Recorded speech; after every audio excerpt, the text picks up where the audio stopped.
Is an appraisal necessary? Yes. An appraisal identifies strengths and weaknesses.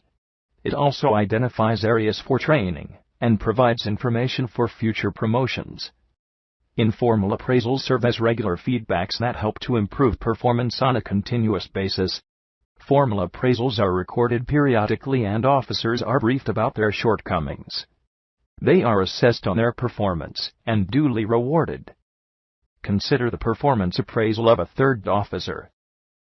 The third officer successfully carries out the maintenance of safety equipment in his first month on board, but in the following month he is late for watch on 2 occasions. The chief officer has a casual chat with him and tells him that it would do him good to be on time for the bridge watch. A feedback of this nature from a superior serves as an informal appraisal. The third officer is due for a formal appraisal. The master commends his technical knowledge and skill, while his failure to be punctual for the bridge watch is listed as an area requiring improvement.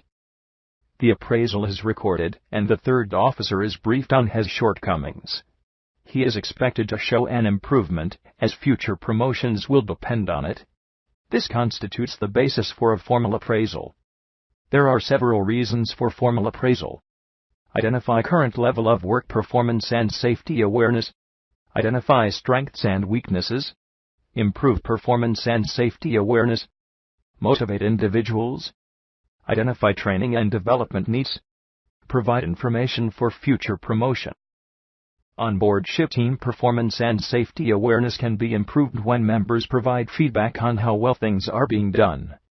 Positive recognition when things are done safely and correctly encourages similar performance in the future. Corrective action to redirect inappropriate or inadequate performance clears the air and can set the stage for future success. The following table illustrates some positive and negative approaches to appraisal feedback. While giving positive feedback, you praise team members, motivate them, encourage team building, and recognize individual contributions. On the other hand, persons using negative feedback point out errors, use praise only to get work done, focus on the work alone, and do not identify individual contributions. In the performance appraisal of the third officer, both the chief officer and the master gave feedback in a constructive way. This is also known as constructive criticism. As a leader, you would have to give and take constructive criticism.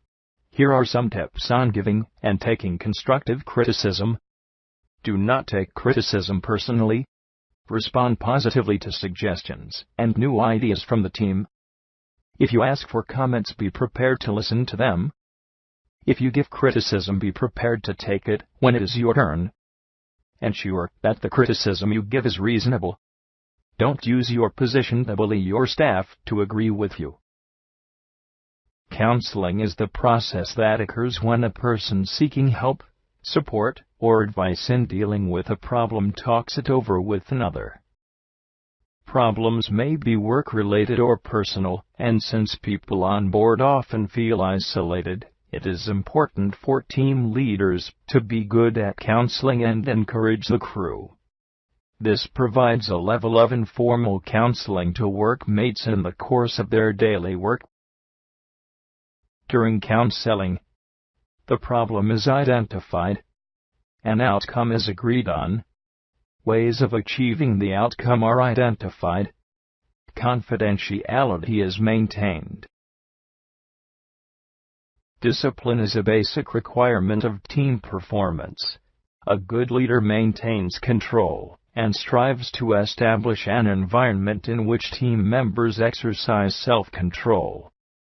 Groups need discipline to become good teams. Teams need discipline to maintain their safety awareness. A lack of discipline contributes to poor performance. Ultimately, this increases the probability of a hazard leading to an accident. Poor work performance spells the end of the safety culture on board.